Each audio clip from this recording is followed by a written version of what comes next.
Now, according to a statement from State House, President Uhuru Kenyatta did not go to China to negotiate financing for SGR Part 2 from Naivasha to Kisumu.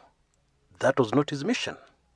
And so, according to State House, the local media is publishing fake news, misleading news, because somebody cannot be refused something he did not ask for.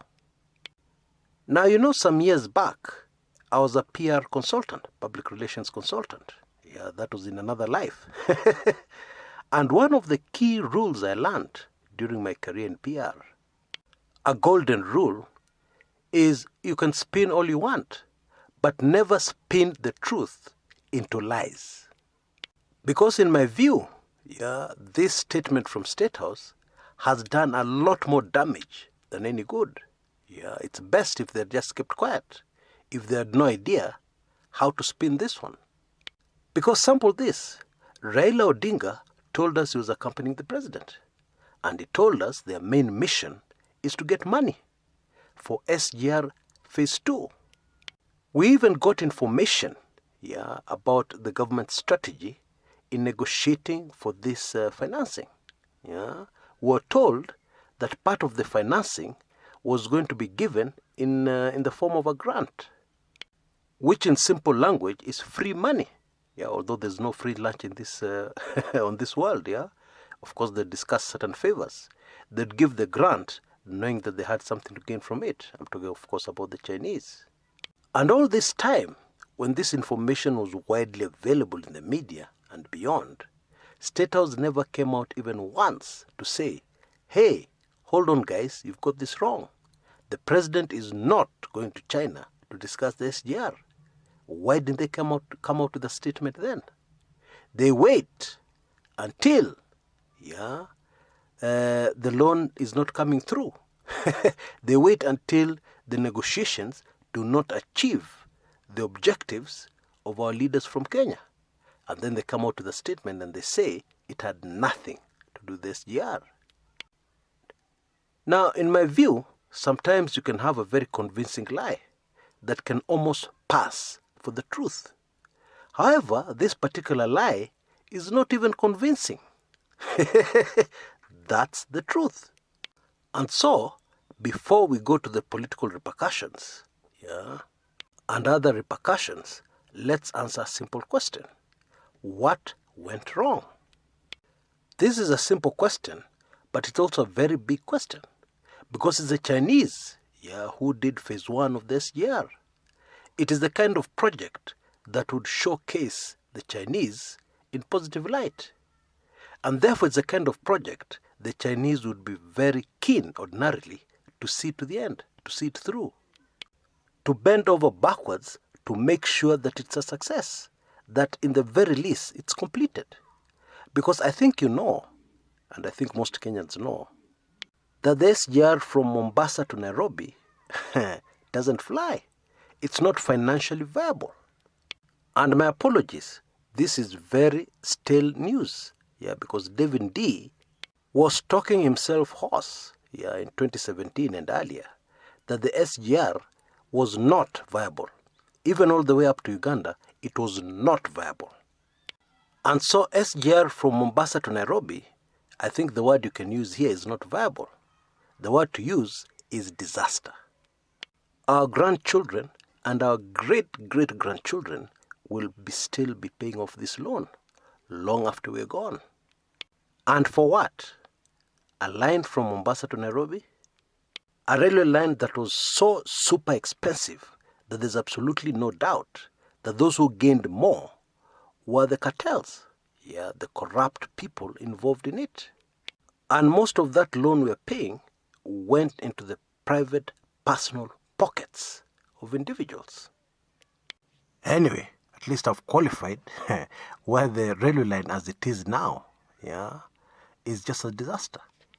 So why would the Chinese so suddenly, start hesitating, starting to show signs that they are really not for it, for a project they themselves launched in Kenya? That's a great mystery. One very high possibility is that the Chinese know something that we don't know. At least we don't know it yet.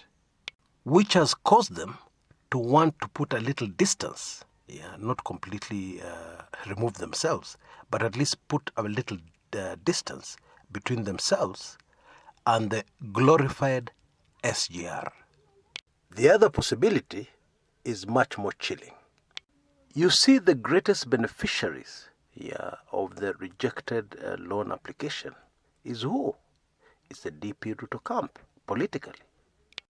As I said earlier, this would have been a game shot for the DP Ruto camp if it had gone through, because most of the railway line passes through the Rift Valley, and it's Rift Valley folks, Rift Valley voters, who would have felt the tremendous benefit of the SGR being built across their land.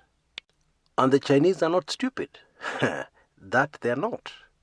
Their ears on the ground may, I'm choosing my words very carefully, may have revealed to them that the SGR going through the Rift Valley would run into problems. What kind of problems?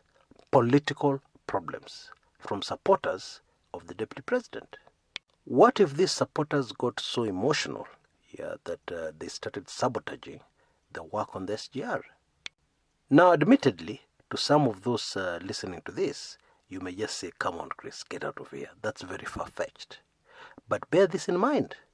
An investor is a very nervous person. Successful investors are normally paranoid. They'll put their money somewhere, but they'll ask all kinds of questions. Is this insured? Make sure you insure that. Make sure you do this. Make sure you do that, which is only natural because they don't want to lose their money. So any small rumor reaching an investor will make them nervous. Even if it is untrue, even if it is far-fetched. Imagine a situation where somebody is about to receive a loan from a bank to put up a structure on their piece of land. And then somebody spreads rumors at the bank that this person is actually a drunkard, an alcoholic, somebody who is ordinarily not responsible. Do you know that would be enough to stop that loan? Even if it is untrue, you just have to put enough doubts on the mind of an investor to get them to apply emergency brakes. That's life. The long and short of what I'm trying to say here is that the Chinese must have gotten information that made them nervous about SGR Phase 2. That's really what it is.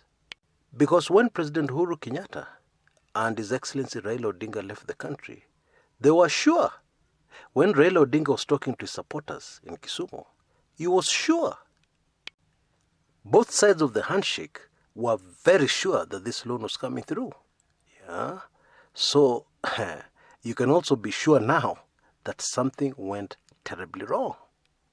Some people changed their minds, had a total about turn, and any of the reasons that were given that happened to come through were all just excuses. Because in the earlier example I gave you, if you go back to the bank and somebody has spread this rumor about you, and you ask them why they're refusing the loan, they won't tell you somebody told us you're a drunkard. No. They will tell you something like, oh, our risk managers took a second look at this, and it's not doable. I'm sorry.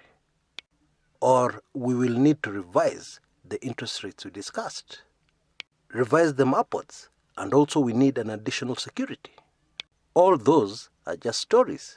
There's a reason. There's a main reason that has caused this about turn.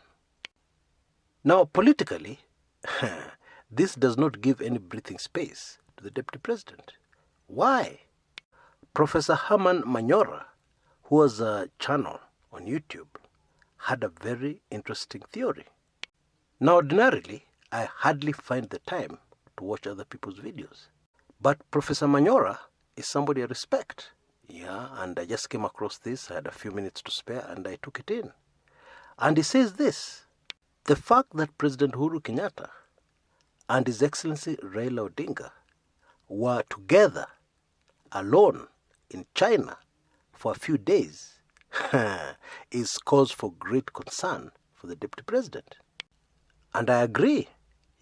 Immediately things went wrong, these two must have sat together. and decided, what are we going to do?